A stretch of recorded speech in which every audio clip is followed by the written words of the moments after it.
ஸ்ரீ குருப்யோ நமக. குருர் பிரம்மா குருர் விஷ்ணுர் குருர் தேவோ மகேஸ்வரக குரு சாட்சாத் பரம் பிரம்ம தஸ்மை ஸ்ரீ குரவே நமக.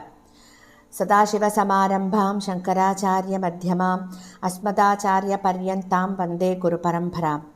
குரவே சர்வலோகானாம் விஷஜே பவரோகிணாம் நிதயே சர்வவித்யானாம் தட்சிணாமூர்த்தயே நமக. ஸ்ருதிஸ்மிருதிபுராணானாம் ஆலயம் கருணாலயம் நமாமி பகவத்பாதம் சங்கரம் லோகசங்கரம். सदात्मध्याननिरतं विषयेभ्यः पराङ्मुखं नौमि शास्त्रेषु निष्णातं चन्द्रशेखरभारतीं. विवेकिनं मगाप्रज्ञं धैर्यौधार्यक्षमानिधिं सदा अभिनवपूर्वं तं विद्यातीर्थगुरुं भजे. भारतीकरुणापात्रं भारतीपदभूषणं भारतीपदमारूढं भारतीतीर्थमाश्रये.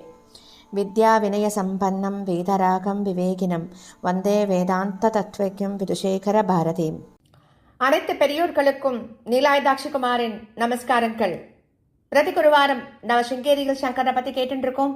குருநாதனோட பேரருள்ள இந்த காவியத்தின் நூலாசிரியர் திரு கே நாராயணசுவாமி அவர்கள். இவர் எழுதிய புத்தகத்தின் ஒவ்வொரு வரிகளையும் நம்ம ரொம்ப அனுபவிச்சு கேட்டுருக்கோம். பிரதி குருவாரத்திலையும் போன வாரத்தின் தொடர்ச்சியை தான் தொடர்ந்து கேட்கப் போகிறோம். 83வது வாரமாக ஹரிஹரராஜனின் மனோரதம் அப்படிங்கிறத பற்றி போன வாரம் சொல்லி முடிச்சிருந்தோம். ஹரிஹரராஜனின் மனோரதம் என்ன அப்படிங்கிறத இந்த வாரம் தொடர்ந்து கேட்க போறோம். ஹரிஹரராஜன் ஆச்சாரியால சந்திக்கிறதுக்கு வரான். 4 நாட்கள் அவனும் அவன் சகோதரர்களும் மடத்தின் மதிப்பு வாய்ந்த விருந்தாளிகளாக இருக்கா. மடத்தோட எளிய வளாகத்துல விஜயோத்சவ காரியக்கிரமங்கள் ரொம்பவும் பரபரப்பா நடக்கிறது.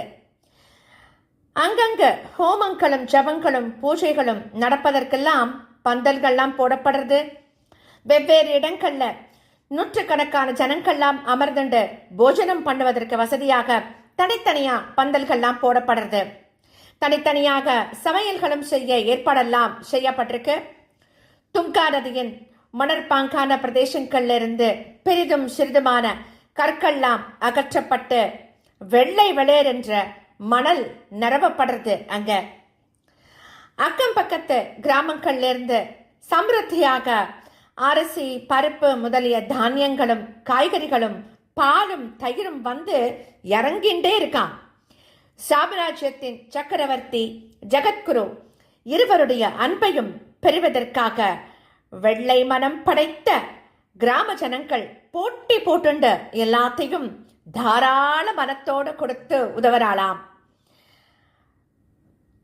தலைச்சுமைகளாகவே எல்லாவற்றையும் எடுத்து வந்து கொடுக்கிறா எல்லாரும். வாழை இலை முதல் வெற்றிலை வரை எல்லா சாமான்களும் சேமிக்கப்படுறது. பூஜைக்கு வேண்டிய புஷ்பங்களும் மாலைகளும் வருது.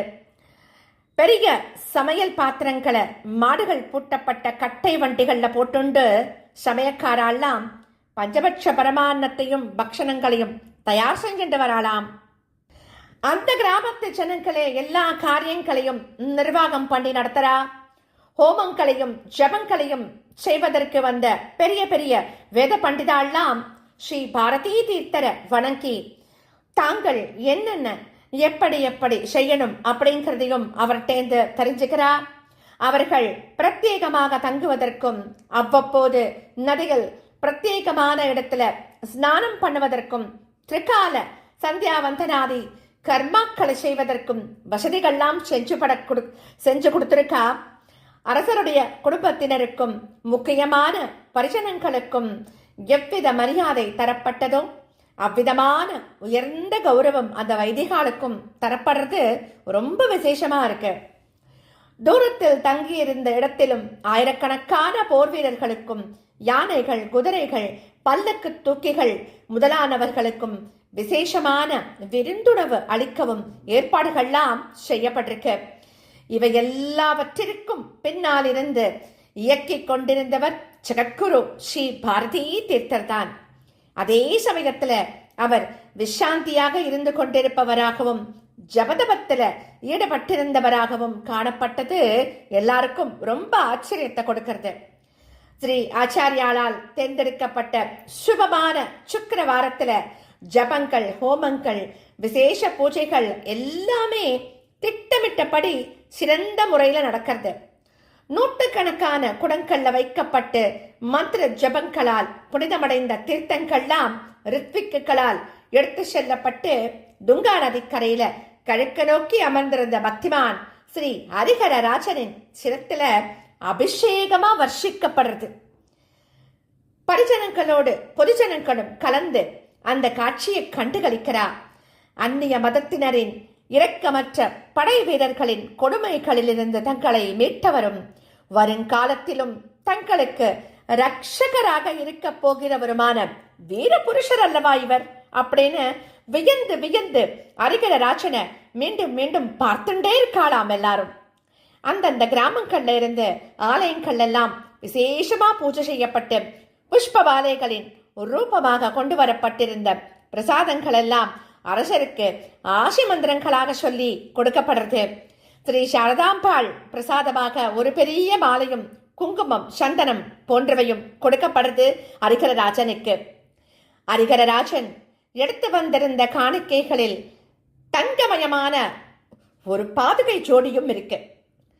அதை அம்பாளுடைய பாதுகைகளாக கற்ப கிரகத்துல வச்சு அபிஷேகாதி அர்ச்சனை செஞ்சு பூஜிக்கிறார் ஜெகத்குரு. அன்னைக்கு இரவு ஹரிஹரராஜன் அம்பாளுக்கு வேதி உற்சவம் நடத்த விரும்புகிறார்.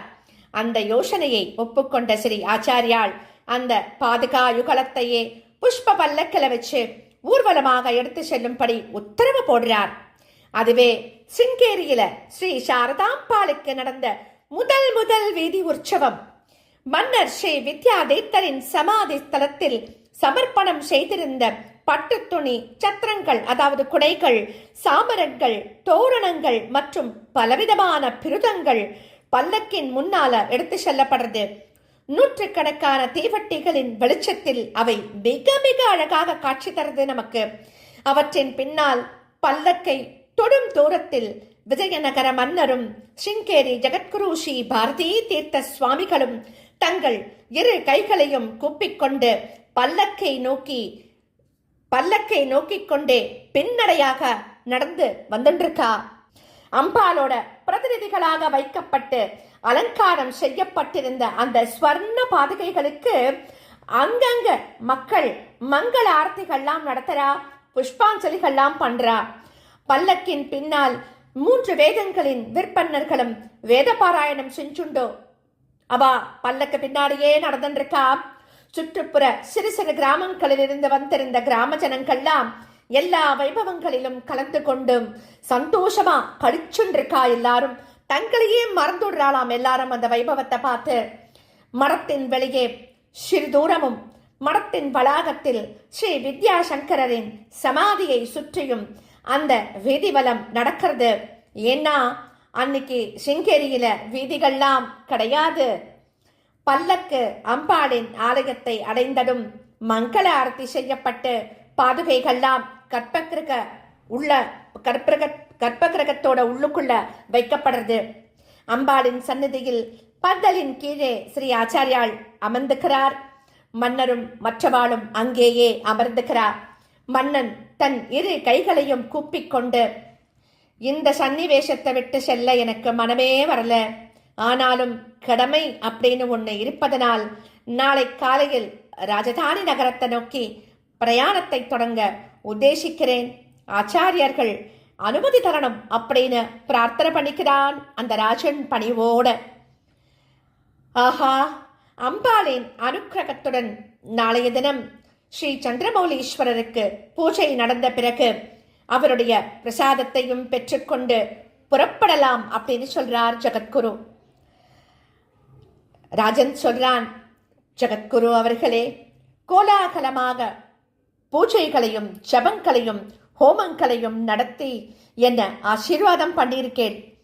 விஜயோத்சவம் வெகு நன்றாக நடந்தது. தங்களுடைய குருநாதரின் பெரிய சிஷ்யரும் என்னுடைய போஷகரும் ரக்ஷகருமான ஸ்ரீ வித்யாரண்ய மகா சுவாமிகள் 10 ஆண்டுகளுக்கு முன் எனக்கு மகுடாபிஷேகம் செய்து வைத்தார். அதற்கு பிறகு நம்முடைய தேசத்திற்கு எதிரிகளாக தோன்றியவர்களிடமும் அவர்களுக்கு துணை புரிந்த நம்மவர்களிடமும் நான் பல யுத்தங்கள் நடத்த வேண்டி இருந்தது. ராஜகீயமான காரியங்களும் நிறைய இருந்தது. அவற்றிலெல்லாம் எனக்கு ஜெயமும் காரிய சித்தியும் குருநாதரின் அனுக்கிரக பலத்தால் கிடைத்துக் கொண்டே இருந்தது. அவருடைய கருணையினால் தங்களுடைய தரிசனமும் பரிச்சயமும் இப்போது கிடைத்து விட்டது. தாங்கள் என்னை மடத்தின் சிஷ்யனாக அங்கீகாரம் பண்ணியிருக்கீள். இனி இதுவே விஜயநகர ராஜ்யத்தின் குருபீடமாக கருதப்படும். நம்முடைய சனாதன தர்மத்தை காப்பாற்றவும் பலப்படுத்தவும் பரப்பவும் நான் என்னென்ன செய்ய வேண்டுமோ அதையெல்லாம் செய்ய காத்து கொண்டிருக்கேன். தாங்கள் கட்டளை மட்டும் இட்டால் போதும்.